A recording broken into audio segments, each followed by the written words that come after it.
వివిధ గ్రామాల నుంచి వచ్చిన అతిథులందరికీ నా హృదయపూర్వక నమస్కారాలు తెలియజేసుకుంటున్నాను, ధన్యవాదాలు తెలియజేసుకుంటున్నాను.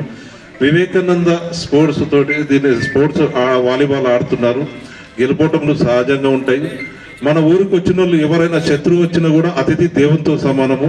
మీరు ఎప్పుడు వంగి వాళ్ళ వర్షనిని చెయ్యండి. ఏదైనా కొట్లాటలు పెట్టుకోకండి. అందరూ మంచిగా ఉండాలి. గెలుపోవటంలో సహజంగా ఉంటాయి. ఓడిన వాళ్ళు ఈరోజు ఓడుతుండొచ్చు, కానీ రేపు పొద్దుగాల విజయానికి మెట్టు ఉంటుంది.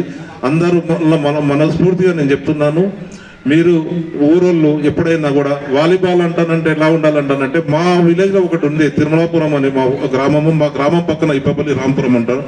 ఆడ వాలీబాల్ ఆడిన వాళ్ళు ఈ రోజుకు 40 నుంచి 80 మంది కానిస్టేబుల్ కానీ టీచర్లు కానీ చాలా, ఎందుకంటే మానసికంగా ఉల్లాసంగా వస్తూ ఉంటుంది.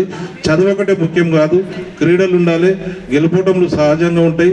అవన్నిటికీ తట్టుకొని మనం ముందరకు వస్తేనే మనం ఈ ప్రపంచంలో బతకగలుగుతాము.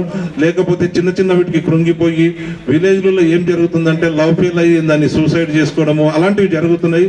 అలాంటివి జరగకుండా మనం కూడా ప్రతి ఒక్కరిని మోటివేట్ చేసుకుంటూ అందరూ సమానంగా ఉండాలని నేను మనస్ఫూర్తిగా కోరుకుంటూ, ఇక్కడ ఉన్న టీచర్లందరికీ ఈ అగ్గనూరు స్కూల్ అంటే నాకు కొంచెం అభిమానము. ఎందుకంటానంటే ఇంతకుముందు బాత్రూములు లేవంటానంటే ఇమ్మీడియట్లీ 1,10,000 రూపాయలు ఇచ్చాను ఆర్బీఐ తరఫున.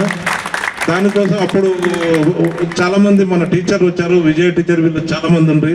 వచ్చిన తర్వాత దానికి 1,10,000 రూపాయలు ఇచ్చిన తర్వాత ఇంకా వేరే అమౌంట్ కలిపి బాత్రూమ్లు కట్టడం జరిగింది. ఇంకా ముందర ఏదన్నా అవసరం ఉంటే కూడా నేను నా శాయశక్తుల సాయం చేస్తానని మనస్ఫూర్తిగా కోరుకుంటూ, ఈ అవకాశం ఇచ్చిన అందరికీ పెద్దలకందరికీ నా పేరున ధన్యవాదాలు తెలుపుకుంటూ సెలవు. Thank you.